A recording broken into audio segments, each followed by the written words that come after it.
What you've just heard is one of the many deaths from the monkey, the new major motion picture from Osgood Perkins, Stephen King, and James Wan. Experience it in theaters everywhere this Friday, because everybody dies, and that's life.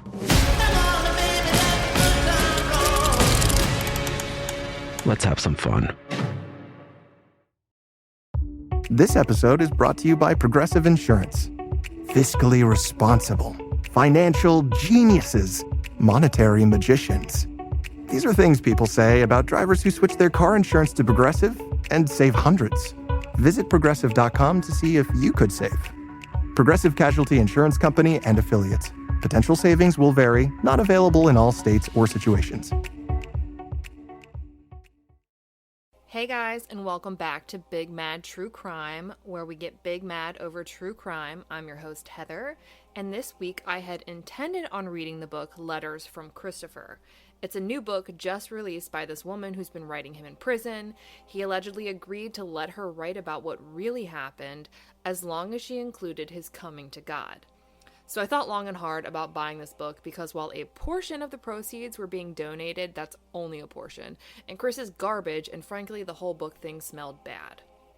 But in the business of being thorough, I ordered the book, paid for 3 to 4 day shipping, and hoped to get it by Wednesday, finish it by Thursday, and get a review and some feedback to you by today, but that did not happen.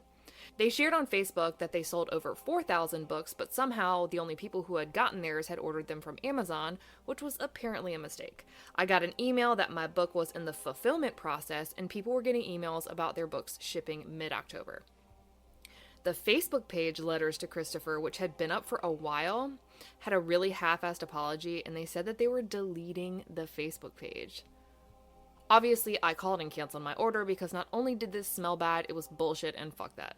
Enough of the book has been made public for me to discuss how some of it is probably true and the rest is straight up crap, as to be expected by this trash compactor of a human being.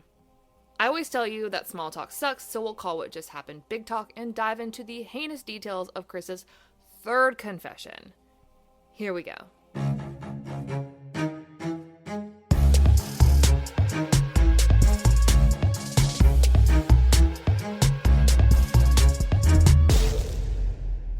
In Chris's first confession, he said Shanann strangled Bella, strangled Cece, and then Chris strangled her.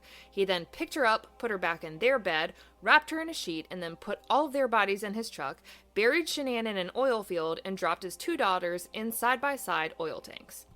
In his second confession, he says that him and Shanann had sex, went to sleep, woke up, argued about a separation and a suspected affair. Chris strangled her until blood filled her eyes and her bodily fluids expelled. Bella walked in, asking what was wrong with Mommy. Chris wrapped Shanann up in a sheet, dragged her down the stairs in front of their 4-year-old daughter, put her in the floorboard of the back of his work truck, then sat Bella and Cece in the back seat, drove to the oil field and dumped Shanann's body on the ground, suffocated and strangled Cece, dumped her in an oil tank, then suffocated and strangled Bella as she fought back, yelling, "Daddy, no." And when she was dead, dumped her body in the oil tank beside Cece's. After that, he dug an 18-inch hole and then rolled Shanann into it and covered her with dirt. Those are the cliff notes. I did not expect you to remember everything off of the top of your head. Now that you've been refreshed, this is what Chris is now saying in letters and meetings that he shared with Sherilyn Cadle, author of the elusive Letters to Christopher. The author did a lot of free press about this book, in which a lot of the details were released to the public. The Daily Mail even got copies of some of the letters sent to Sherilyn Cadle, so we're going to address that information and what we believe and what we believe to be crap. First things first, Chris admits to having been plotting the murders for some time, which we already knew. He had volunteered the Friday before the murders to show up to that oil field first thing in the morning, alone, and on the way to that oil field, he made several calls to make sure that no one was going to interrupt him in the middle of disposing of his murdered family. Chris says that on the night of August 12th, as he was tucking his daughters in and turning on their sound machines, he knew that that was the last time he was going to be putting them to bed. He skips any detail of whether or not he had sex with Shanann when she got home or whether or not she was on her phone, and skips straight to the next morning when he woke up for work. Chris says now that he went directly into Bella's room, placed a pillow over her head, and smothered her until she stopped moving. When he was done, he methodically walked into Cece's room, reportedly a daddy's girl, and did the same thing to her, placing her pillow over her head and smothering her until she stopped moving. He said this is why the girl's cause of death was smothering. But hold that thought. Chris then reports that he walked back into his room and woke Shanann up, who had no idea that her husband had just murdered their 2 children. Their argument began. The only details about the argument that he gives is that he told Shanann that he didn't love her and that he wanted a separation. Chris recalls Shanann's face being covered in black mascara from her crying. I pointed out in earlier episodes that he repeated this detail over and over in statements to police, so I genuinely felt like this was true and an image that stuck with him, and it was. He says that after the argument, he waited for her to get drowsy, then strangled her. He recalls thinking about killing her for weeks, knowing that if he could just squeeze her jugular long enough, he'd cut off the blood flow to her brain and she'd lose consciousness. Chris admits that he knew he could remove his hands at any time and Shanann and his unborn son would survive, but he couldn't because he knew Shanann would keep him from Kessinger forever.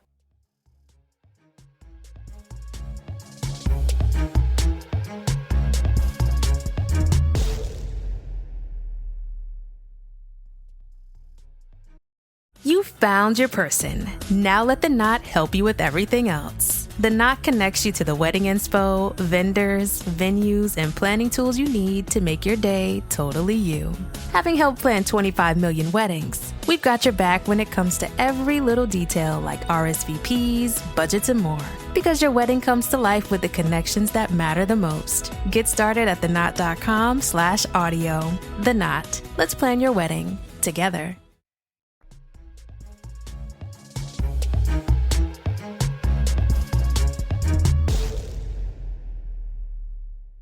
He said Shanann could not fight back. He recounts watching her eyes slowly fill with blood as she stared at Chris, and when she lost control of her bowels, Chris said that's when he knew the job was done.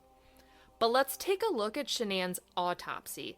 It showed all of the bruising on Shanann's neck to be on the right side only. Not many people get strangled with 2 hands and only have injuries to one side of their neck. Did I mention that her hyoid bone was not broken? While it's possible to be strangled and not break your hyoid bone, it's pretty hard. So from everything I'm looking at, Shanann was probably sleeping on her left side when Chris came up behind her and strangled her from there, using pressure from the right side of her neck to push the left side of her neck into her pillow/mattress, cutting off any chance of oxygen getting to her brain. Remember how Chris had previously mentioned that Shanann was laying face down?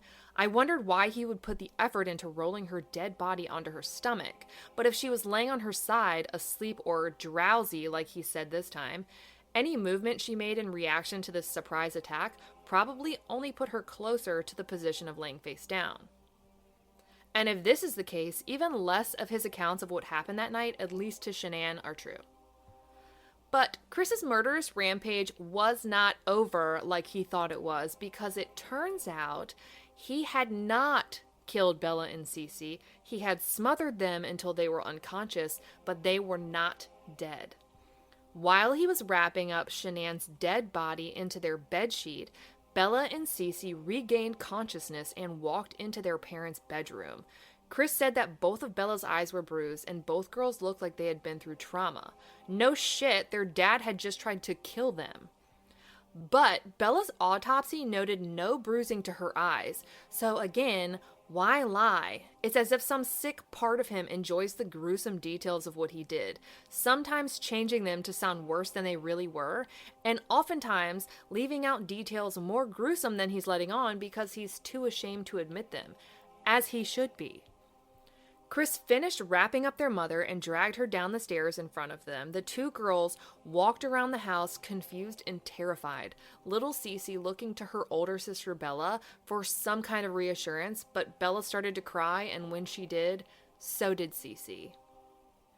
Chris wasn't relieved that he'd been given a second chance at life with his daughters. Instead, he said he was overwhelmingly angry that they were still alive. Let's pause for a second while Chris makes his lunch. Sandwich? Check. Chips? Check. Water bottle? Check. Maybe some fruit? Sounds good. Okay, we don't know when, but at some point between smothering his 2 daughters and strangling his pregnant wife to death, Chris took the time to make himself a lunch that he could take with him to work and munch on during his break. I guess he didn't want to waste the money eating out, but alas, murder makes him hungry. Back to the story. Chris, and I quote, bundles Shanann in the back of the truck, still insisting that he has garbage bags covering her head and feet. Now, knowing he's pissed that Bella and Cece are alive and that they already saw their dead mother get wrapped up in a sheet, I don't think he put the garbage bags on Shanann for their benefit like he said. I think he did it in an effort to conceal the human in the back of his truck. Anything can be rolled up in a sheet, but a head, hair, and feet, that's all going to be distinctively human. And if he got pulled over or someone looked into his truck for some reason, he would have needed to have disguised Shanann's body in the floorboard. But that's if he even put her in the floorboard. His new description of bundling Shanann in the back of the truck makes me wonder if he actually threw her in the floorboard of his truck at all.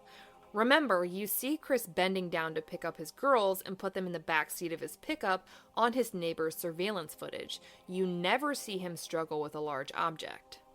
Not to mention, the sun was coming up as he was packing this murder truck. I don't think he'd risk anyone seeing him carry a people-sized package wrapped in a sheet with garbage bags on either end as he finagled it into the back floorboard of his truck. But that's just a theory. Chris says it took him an hour to drive to the oil site, and when he got there, he literally says he dumped his wife's body onto the ground. He used the word dumped. As if she was garbage, as if she had no value to him whatsoever. He was simply moving something out of his truck that had no value to him anymore. Then he says, the same as before, that he left her body on the ground and went back to the truck to smother Cece with her own blanket as Bella watched, shoved her in the oil tank, and then did the same thing to Bella, whose last words were, "Daddy, no." But Bella fought back, and she fought back hard. She thrashed in his arms, trying to escape her father. Her frenulum, the skin between your gums and your lips, was completely torn, leaving a huge hole in her mouth. She also aggressively bit her tongue in the process. There would have been a significant amount of blood coming from her mouth and subsequently on that blanket. And I'm guessing that is why he disposed of it in that construction dumpster, along with the entire outfit he was wearing that day. It makes my skin crawl, and it makes me a level of big mad that I cannot describe in words when I hear Chris say, "Little quiet Bella had a will to live." What a piece of fucking shit.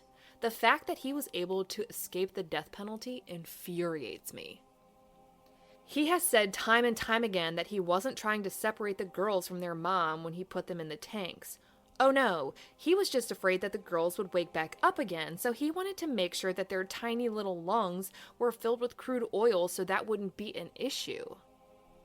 He knew Shanann was dead. He couldn't be so sure about the girls. Chris recounts that he couldn't believe how easy it was to put the girls in the oil tanks, but frankly, I think he's saying that to try and dispute the facts. Cece's autopsy showed no significant trauma. She was smaller than Bella, and he didn't have to try as hard to get her into the tank. But Bella's autopsy was another story. Bella's autopsy showed a 1.5 centimeter cut to her frenulum and upper gum line, along with bruising. That's more than half an inch long in the mouth of a 4-year-old.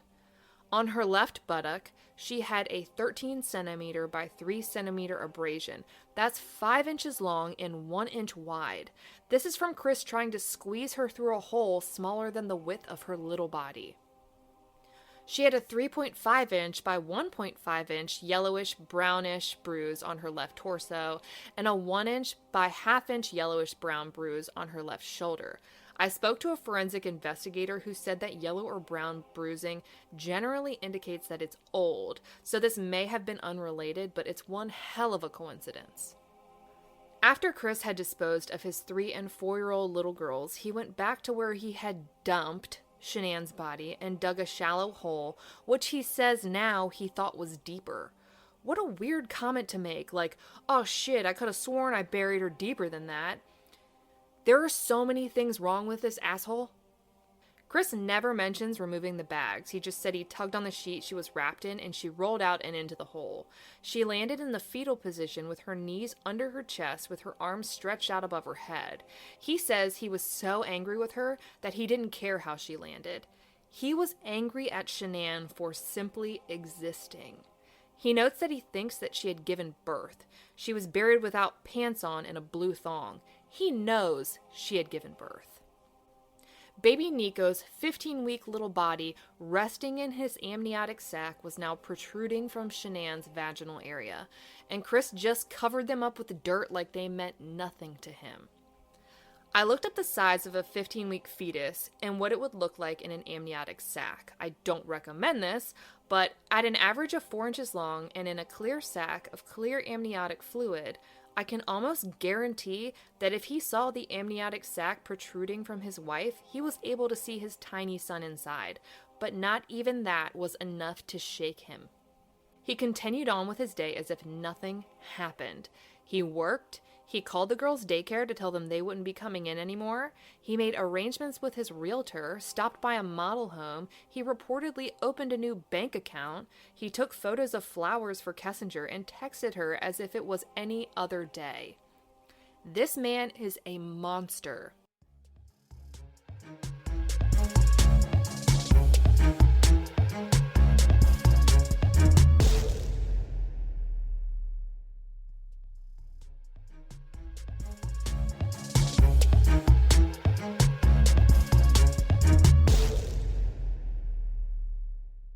Now that we've covered this new half-assed account of what Chris says happened, let's rewind and talk about Chris's mention of Shanann getting drowsy and saying that she couldn't fight back. Chris admits to trying to cause Shanann to miscarry by slipping oxycodone in her drink on 2 different occasions. Once during the summer while they were in North Carolina staying with family, which would make sense. Remember, she got sick as soon as he got there and he refused to tend to her, which her brother specifically remembers as being odd, and she texted Chris that she was spotting. Chris's timing was suspect. This is when he told Shanann that he didn't want the baby, right before their gender ultrasound. So I'm wondering if he planned this timing so that they'd go to this ultrasound, only to find out that the baby had passed and that this problem wouldn't be a problem anymore. Chris says he thought it would be easier with Kessinger if Shanann wasn't pregnant. But why, unless Kessinger knew Shanann was pregnant, like we all know she did, and it bothered her and was causing issues in her and Chris's relationship? Chris refuses to say where he got the oxycodone from, saying it's something he'll take to his grave. Out of all the things in this world that this shitbag has ever done, this is the detail he says he'll be taking to his grave. Who is the only person Chris has protected when it comes to this case? Who is the one person Chris can't bring himself to implicate or even speak poorly of? I'll let you come to that conclusion on your own. Chris claims to have drugged Shanann a second time the night before he murdered her, but her toxicology report from her autopsy didn't indicate any sign of her having ingested oxycodone. So we know this isn't true, but why lie about it? Isn't that the theme of this case? We really should have named this podcast Why Lie About It. Anyways, he later recanted that statement, but that means nothing to me other than the fact that we can rest assured that Chris is still a liar. If you recall, though, he did say that Shanann couldn't fight back and that she was drowsy. Who gets drowsy after your husband tells you he doesn't love you and that he's leaving you? No one, especially not feisty Shanann. You get lit. The last thing you're gonna do is take a fucking nap. While they didn't find any oxy in Shanann's system, you know what they did find? A blood alcohol level of 0.128. 15 weeks pregnant, type A Shanann was drunk? I find that hard to believe. Police went back and checked the home for bottles of alcohol, which they found none of, and interviewed her friend Nicole, who had been with her the entire time the night before, going over what she had eaten the night before, and Nicole noted that Shanann had not ingested any alcohol. In fact, every one of her friends who was asked about Shanann's drinking habits said that they'd never seen her drunk. Most said they'd never even seen her have a drink. I did some research, and it looks like the decomposition process can sometimes create an increase in BAC levels due to fermentation. A study done by Gilliland, MG, showed that 39 out of 130 studied autopsies tested negative for alcohol. They were not able to determine the source of the rest of the remaining alcohol concentrations. If I'm interpreting this study correctly, and bear with me, it is well above my education level, let's be honest, the highest alcohol level was 0.07 in cases where all the other tested fluids were negative. The average was 0.06, but went as high as 0.16 in cases where other fluids also tested positive. The blood tested for Shanann's BAC was taken from her spleen. I didn't see where any other samples were taken or tested for her BAC, so frankly, we may never know whether alcohol was involved or if her BAC was simply elevated due to fermentation during the decomposition process. Judging by Shanann's height and weight, she would have had to have consumed around 4 shots of alcohol between 2 a.m. and 4:30ish a.m. to have reached that BAC level by the time she was killed. We know that she wouldn't have drank on her own regard because there was no pattern of it, and frankly it wasn't in her character, and she was, of course, 15 weeks pregnant. But how does someone force another person to drink? Is it even possible? Again, this is something that we will never know the truth behind because at this point it can't be proven. But it's something to take into account when considering his comments about being unable to defend herself and being drowsy after a life-altering argument. Chris said he did all of this so he could live his life out with Kessinger. He could start over and start a new family with the new love of his life. The love of his life, who has since been reported to be in the Witness Protection Program. Now, the original source of this was Radar Online, so I will give it and I will take it. But it says that it came from a source close to the investigation who says she's living hundreds of miles away with a brand new name. So maybe she's not in witness protection, she just created a new life for herself. Either way, this girl not only got off without a single charge, she is living a brand new life. The woman who started Googling Shanann's name 11 months before Chris killed her, and 9 months before she claims to have started dating Chris, the woman who couldn't remember the missing text she had deleted in the details of the conversation she had with Chris the day Shanann, Bella, and Celeste went missing, but remembered the expiration dates on a couple boxes of condoms Chris brought to her house months before. The woman who would test Chris to see if he was still sleeping with Shanann.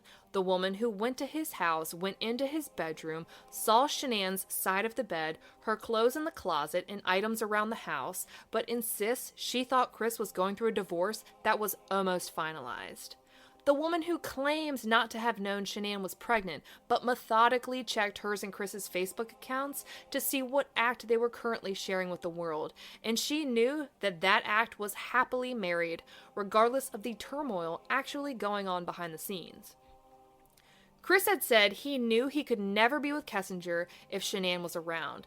Kessinger didn't want to play second fiddle in life to any of Chris's previous firsts. She didn't want to be his second wife, she didn't want to give him his second son, so divorce wasn't an option for Chris. He had to find a restart button, and for him, the only answer was murder. Next week, we're going to wrap up this case with some theories I see floating around, and feel free to send me yours. I would love to read them and might even mention them in our next episode. Send them to me on my Instagram at @TheHeatherAshley. After we go over these theories, I'm going to tell you what I think happened and go over the blanks we just can't fill in this case, at least not until Chris talks again, which we know he will. As always, if you love this podcast, drop us a rating or even a review. We love reading them.